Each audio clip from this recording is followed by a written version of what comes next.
Welcome to the Tabernacle of David Ministries.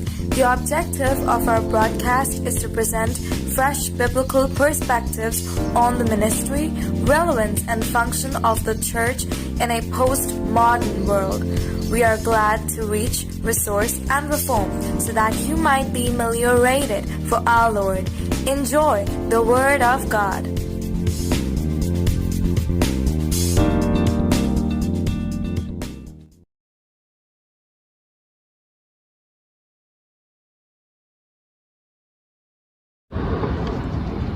प्रभु यीशु मसीह के सामर्थी और महान नाम से मैं आशीष त्रिभुवन टैबरनेकल ऑफ डेविड मिनिस्ट्रीज में आप सभी का स्वागत करता हूं।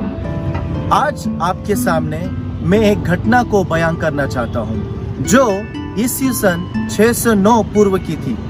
उस समय इज़राइल एक ऐसे कठिन दौर से जा रहा था।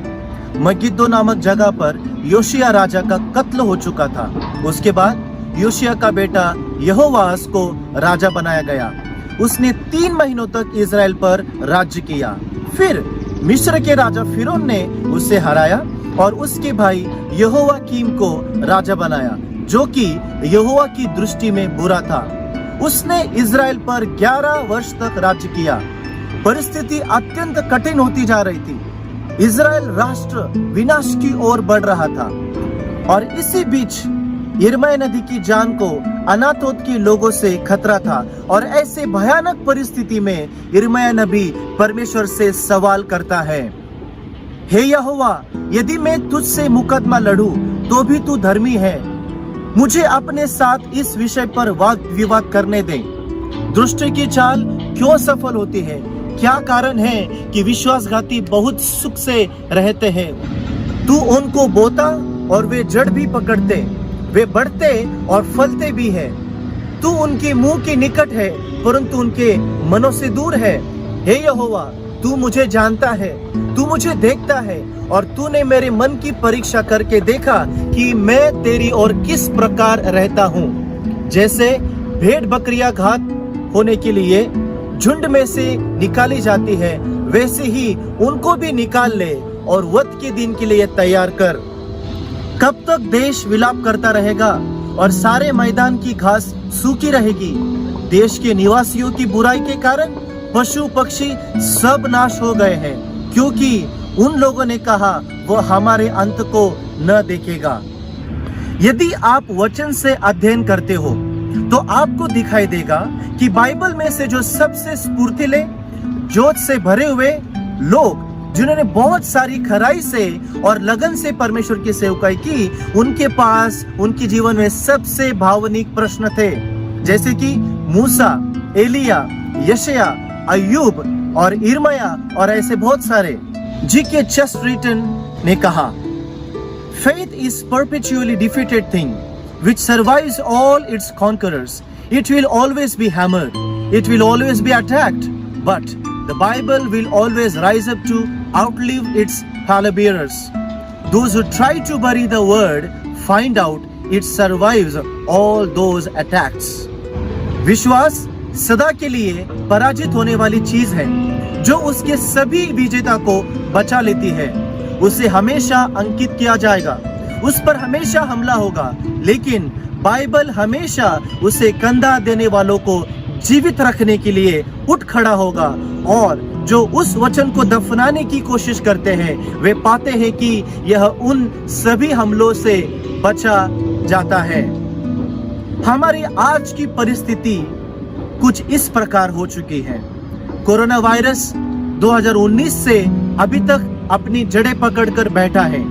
कितने सारे देश तबाही की ओर बढ़ते चले जा रहे हैं। आज हम देखते हैं हमारी चारों ओर एक ऐसा माहौल है जहां पे कल क्या होने वाला है इसकी जानकारी हमें नहीं है। हम सब लोग आज किसी ना किसी समस्या में फंसे हुए हैं और सवालों से घिरे हुए हैं। और यह परिस्थिति थोड़े दिन के लिए नहीं है परंतु एक लंबे समय से चलती आ रही है।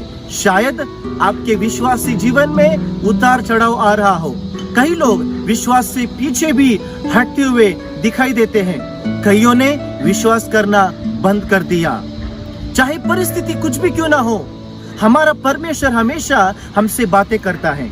वह हर परिस्थिति के ऊपर है और परमेश्वर सार्वभौमिक है और God is a sovereign God.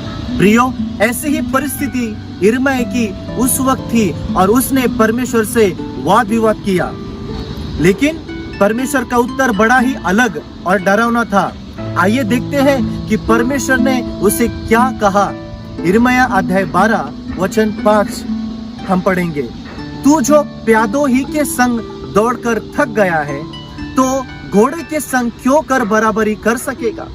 और यद्यपि तू शांति के इस देश में निडर है, परंतु यरदन के आसपास के घने जंगल में तू क्या करेगा?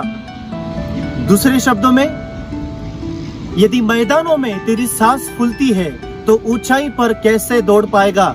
यदि शांति के दिनों में तू संघर्ष कर रहा है तो युद्ध के दिनों में तू क्या करेगा? यदि तुम व्यक्तिगत दुष्ट आत्माओं को नियंत्रित नहीं कर सकते तो शासन करने वाले दुष्ट आत्माओं को कैसे संभालोगे? यदि तुम अपने पापों के लिए पश्चाताप नहीं कर पा रहे हो तो दूसरों के पापों के लिए कैसे पश्चाताप करोगे? यदि तुम परमेश्वर के द्वारा दिए गए अगुओं को नहीं मानते, उन्हें नहीं स्वीकारते, तो परमेश्वर को कैसे मानोगे और उसे स्वीकारोगे? यदि तुम अपने कुटुंब में मिलजुल कर नहीं रह सकते तो कलीसिया में मिलजुल कर कैसे रह सकते हो? तुम अपने पैसे को बलिदान नहीं कर सकते तो अपने जीवन को कैसे करोगे? नीति वचन 24 वचन 10 इस प्रकार कहता है, यदि तू विपत्ति के समय साहस छोड़ दे तो तेरी शक्ति बहुत कम है। हमारी ताकत सिर्फ विपत्ति के समय ही सही मायने में नापी जा सकती है, और यदि हम निर्बल हो जाते हैं इसका मतलब हम बहुत कमजोर है। Your strength can only be measured accurately in the days of adversity, and if you slacken, it means your strength is so small. मेरे प्रियो, हमारे पास बहुत सारे सवाल हैं, कई सारी प्रार्थनाएं ऐसी है जिसका उत्तर नहीं मिल पा रहा है। हम वचन पढ़ते हैं, प्रार्थना करते हैं, परंतु हमें कोई जवाब नहीं मिल रहा है। समस्या का कोई भी समाधान या सॉल्यूशन नहीं मिल रहा है। यदि आप ऐसी समस्या से होकर गुजर रहे हैं तो ये संदेश, ये सीरीज आपके लिए है। और मैं आपको बताना चाहता हूं कि सिर्फ हमारे ही समय में ऐसे सवाल नहीं पूछे जाते हैं, हर सदियों में ऐसे सवाल पूछे गए हैं और बाइबल के कई सारे महान दासों ने अपने जीवन के कठिन समयों में ऐसे सवाल परमेश्वर से पूछे।